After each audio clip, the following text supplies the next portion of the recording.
Is Google still relevant for your business in the age of AI? So Google just had their Google Marketing Live this year again, and I have a bit of a hot take on some of the things that I saw there and some of the things that I've been hearing from gurus on the internet since. Okay, so this is something that's very key here.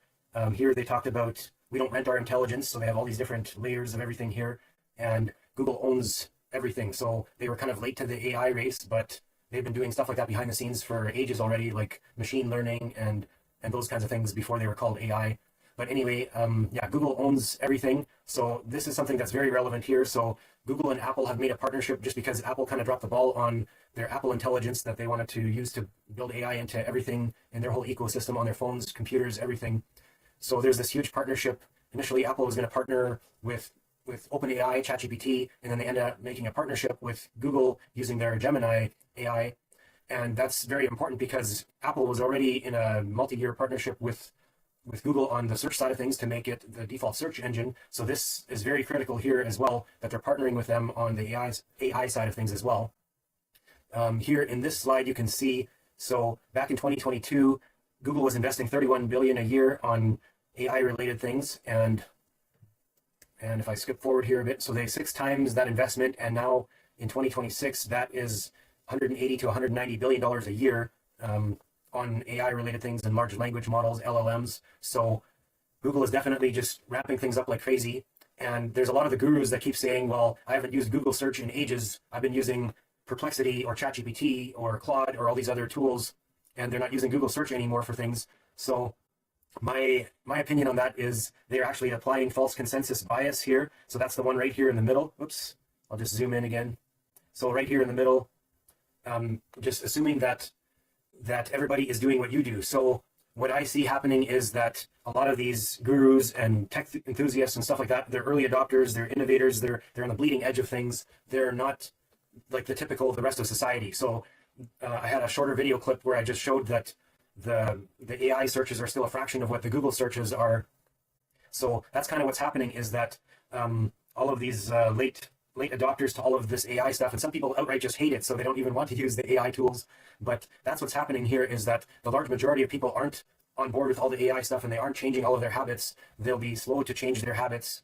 So what I see happening is a lot of the AI tools, they are, like ChatGPT is a good example, where they're trying to monetize ChatGPT and build in an advertising platform, where Google is doing the opposite. They already have the advertising platform, and now they're just amping things up with the AI tools. So Google is definitely not stupid. Like, they will not kill their advertising revenue. They are going to figure out, and they have already figured out, how to build AI into everything that they're doing and to get people over to that from the traditional stuff. So right here, we're looking at the traditional Google search page. And in Google Marketing Live, they announced that they're going to be making the biggest change to Google search in the past 25 years. So it used to be this regular search page, and I'll just use a simple example. We're shopping for a gazebo for our back patio right now. So if I do this search in the regular Google search, this is what the search results look like. There's a bunch of shopping ads up here. There's other sponsored results, so ads up top here. And then here we already see an AI overview, and I can expand this out if I want to see more AI related things. And then you have some videos, you have all kinds of other, there's more products down here.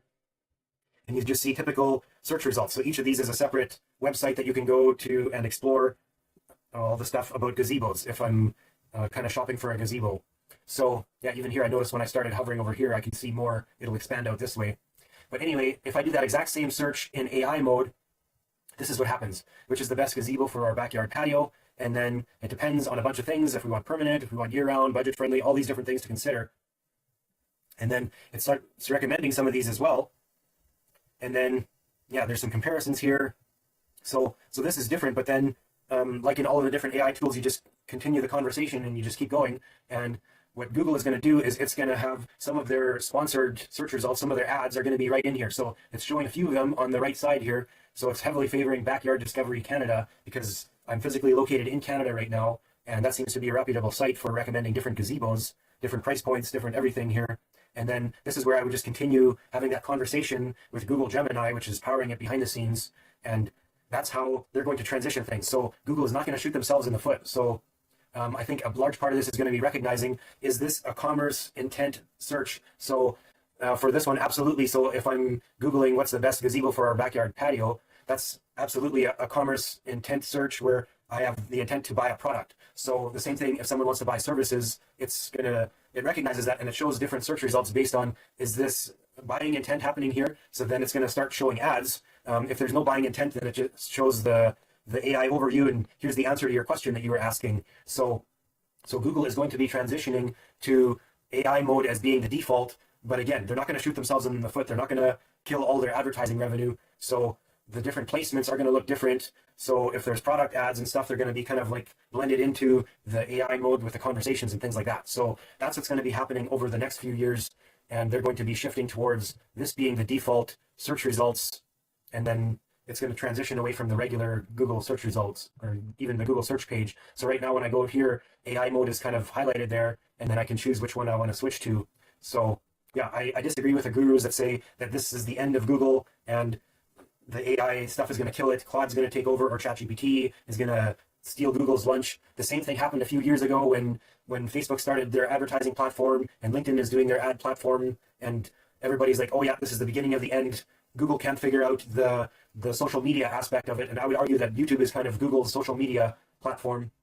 So Google is going to figure it out. It's not the beginning of the end of Google. That's my rant. That is my hot take on it. So I think Google is going to be going strong for decades. They're not idiots. So, end rant.